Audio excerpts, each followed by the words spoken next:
இது பாருங்க நண்பர்களே, இது எங்கள் தோட்டத்திலேருந்தே நாங்கள் பறிக்கிறது. கன்னியாகுமரி மாவட்டத்தில் இது குப்பையாக எல்லா ஊர்லேயுமே நிற்கும். சாலை ஓரங்களை நீங்கள் பார்க்கலாம்.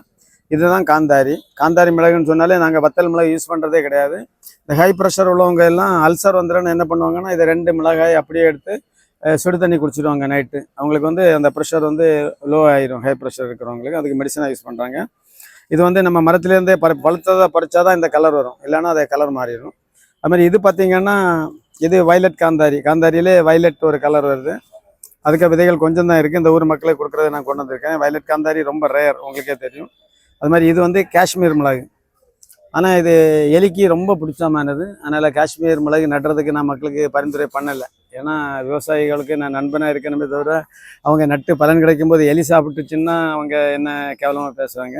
ஆனால் இந்த காந்தாரி மிளகு எல்லா வீட்லேயுமே ஒன்று நிற்கணும் நண்பர்களே. உங்கள் சமையலுக்கு நீங்களே பயன்படுத்துங்க. ஆரோக்கியமாக வாழ்கிறதுக்கான உணவு முறைகளை தான் நாங்கள் கொண்டு வந்திருக்கோம். அடுத்தாப்புல நான் என்ன இன்ட்ரடியூஸ் பண்ணுறேனோ, இது குப்பையாக கிடைக்கக்கூடிய பொருட்கள், கிடைக்காத பொருட்கள் நான் சொல்லவே மாட்டேன். எல்லா மண்டிலையும் வரக்கூடிய பொருட்களை தான் நாங்கள் சொல்கிறோம். அதனால் இலவசமாக கிடைக்குது, வாங்கி பயன்படுங்க எல்லாருமே. வாழ்த்துக்கள் நண்பர்களே.